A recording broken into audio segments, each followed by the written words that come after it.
First off, this was my first job in the fall of 1965, and I was hired as an English teacher. But in the process of the job interview, the superintendent asked me, he said, "Say, according to your brother, you know how to wrestle?" And I said, yeah, I did. And he said, "We are considering starting a wrestling program, and wondered if you'd be interested in that." And I said I was. So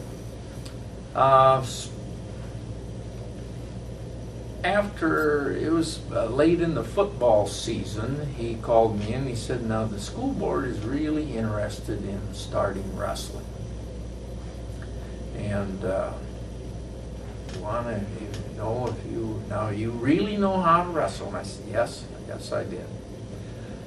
And so we started the program really late. Things have to be planned out a year in advance, and so the first year we just scrimmaged. We weren't sanctioned by the state. We couldn't have a certified wrestling match with anybody.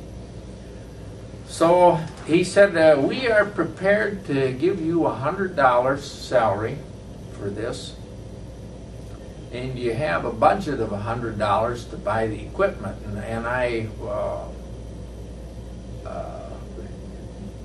when you're young, you're full of enthusiasm, and I thought, boy, that isn't much money, and I don't know how I can get any. But I said, "Yeah, we'll do it." So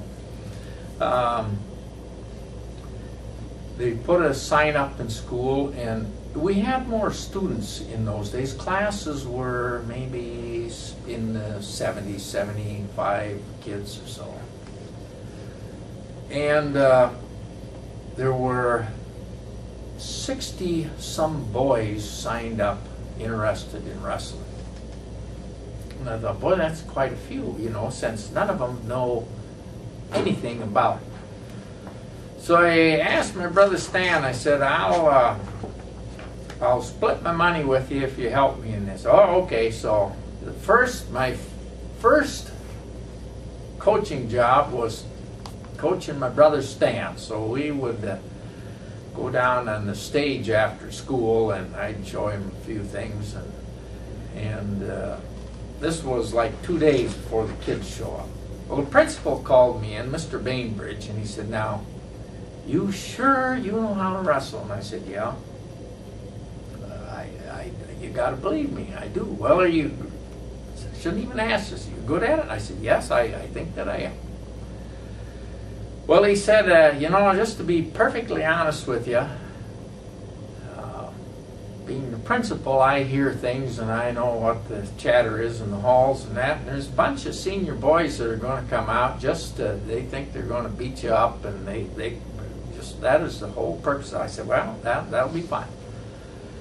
So the school borrowed 4 old mats from Correctionville. That was before, consolidation in that district, and it was just Correctionville. A few years later, it was Eastwood, Correctionville, and Cushing. But at that time, we borrowed 4 wrestling mats from Correctionville, and you wouldn't recognize them today as wrestling mats.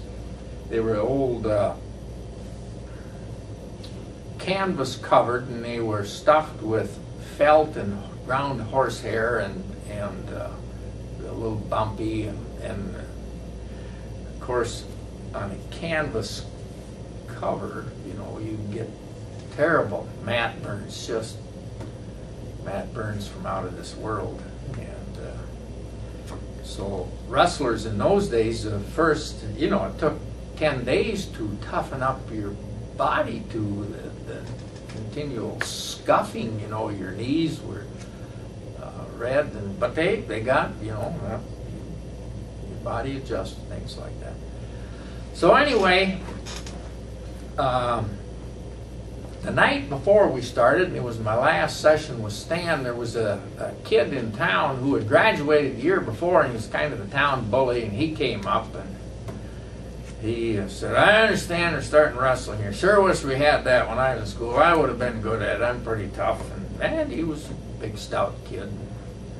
And he said, "You wanna let's wrestle?" I said, "All right, that's fine." Well, he didn't know anything about wrestling, so you didn't have to be Dan Gable, you know, to put him in a bad way.